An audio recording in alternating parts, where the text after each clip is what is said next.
everybody, Dr. Laina here, chiropractor and posture specialist. And today we're going to go through some of the do's and the don'ts of my absolute favorite exercise, which is called the lengthener.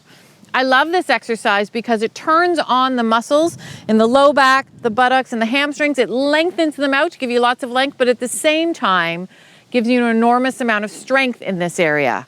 So I'm going to link the original lengthener video below, and I'm going to link a few other videos that show you how to make the strengthening form of the lengthener even more intense. So I'm going to do a quick demo of the lengthener, and then we're going to get right into the do's and don'ts. So this is even a great exercise for those of you who've been doing this exercise for a long time.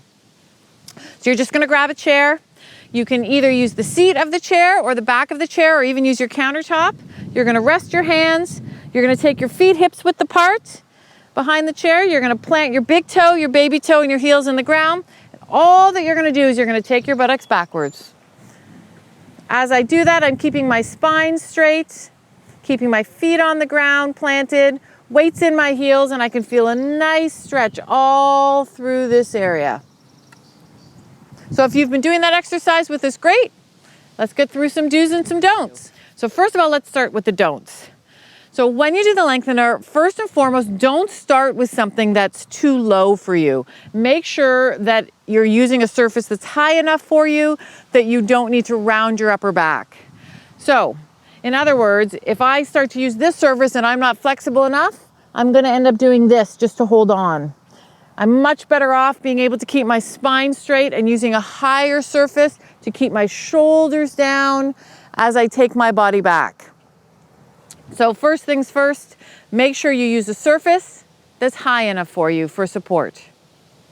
The second most important thing to do for the lengthener is to make sure that we keep our feet planted on the ground. So what you don't want to do is let your toes come up off the ground. So because when I demonstrate the lengthener, I tell people to place the big toe, the baby toe, and the heel on the ground, and then put half of their weight through the heel.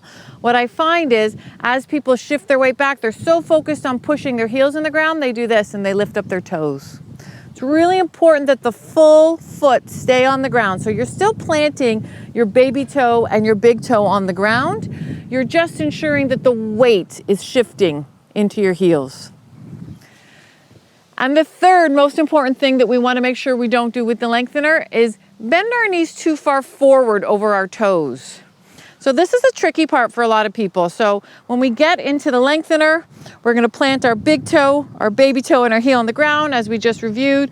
We're going to shift our weight back, and then the cue I now give people is to just let their knees soften, because I'm not actually actively bending my knees, or my kneecap would come forward, putting a lot of pressure in my knees in front of my ankle. But if I soften them, then as I go backwards, as if I'm sitting on a stool that's way back there and I'm trying to get my buttocks there, you'll notice that my knees will go along for the ride and bend.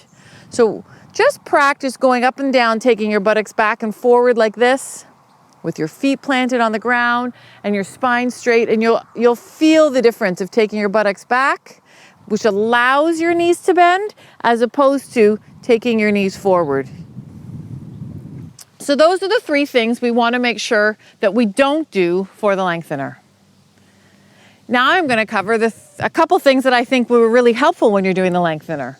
So when you're doing the lengthener, as we just reviewed, you can keep your feet on the ground, take your buttocks back, feel this nice deep stretch. And while you're in this position, what's great to do is to add a few variations. So don't feel like you always need to have your feet exactly hips width apart when you're doing this lengthener. You can take your feet wider, do a lengthener this way. You can bend and straighten your knees as you're in the lengthener. While you're holding the lengthener, you can shift side to side. Start to feel the stretch maybe in your inner thigh or in your buttocks, keeping my weight on my heels and the front of my foot planted. You can take one arm off. You can take your arms to one side and hold the stretch that way. That's one of my favorites. You can take your arms to the other side and hold the stretch that way. So feel free to play with it. So long as you're keeping your head and your tail really, really long and pulling away from each other, and you're keeping your feet flat on the ground and you're not feeling any excessive discomfort, feel free to play with this position. It's one of the most important positions for stabilizing and strengthening your lower back. So if you have any other questions about this particular exercise, please leave them in the comments below and I'll be sure to answer them for you. If you like this video, we'd really appreciate it if you click like, subscribe to our channel, and we'll see you next time.